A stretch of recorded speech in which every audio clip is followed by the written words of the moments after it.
Hey guys, Mark here from MCRCWA. I've been asked the question recently why it's been so long since my last video, and the reason is I work from a 3x3 garden shed and the floor's actually been flooded for the last couple of months because of winter, and my carpet's actually just finally dried out. So here we are, back to it. Tonight I want to talk about crash protection, what you need to have, what I'd suggest you have on the side of that, just for some cheap insurance on the track. So what crash protection is required to go racing with MCRC? Well, essentially what you'll need is engine crash protection, which is covers that go over the sides of the engine that protrude from the bike itself and may come in contact with the track in a crash situation. So clutch basket cover, timing covers normally, stator covers are kind of the norm. Each bike is different though, so depending which bike you have, you may need different covers in that situation. Additionally to that, you need rounded bar ends on the ends of your bars. So that's a stock bar end that's missing its normal rounded cover. It probably wouldn't pass scrutineering because it's not a round, it's got a sharp edge to it. Things like plastic clip-on bar ends with the plastic knobs on the end, they're perfect, they slide really well.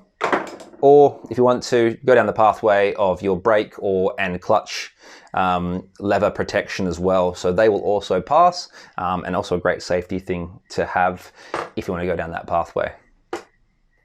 So here's some crash protection on the side of an R6 I'm working on at the moment. You can see the cover here has had a slide down the road previously, and now this new cover will help protect that. It's a plastic composite cover with a nice little metal edge on there. And then there's your clutch basket cover, again, plastic with a composite on there. In addition to this, I'd also suggest you get some frame protection. Just helps the bike slide away and not scratch the frame if you ever do have an incident on the circuit. So some additional protection I'd also suggest having is an exhaust protector. On this cheap Chinese exhaust, I don't really care too much, but if you got yourself a nice SC Projects or Akrapovic system, this $80 sort of part is really some good insurance against any incidents and will keep your pipe looking nice. In addition to that, some people go for these spool protectors down here.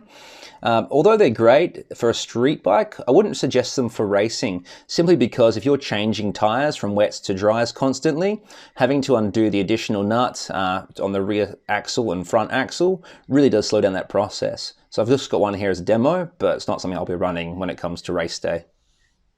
Thanks for watching tonight's video on crash protection. Gives you the basic idea of what you need to have and what I'd suggest on top of that, just to keep yourself safe and have some cheap insurance for your bike. We're doing some additional videos coming up in the next few weeks, talking about catch tanks, belly pans, spacers and quick change spacers, captive spacers, and a bunch of other things. So stay tuned, more videos coming now the carpet's dry.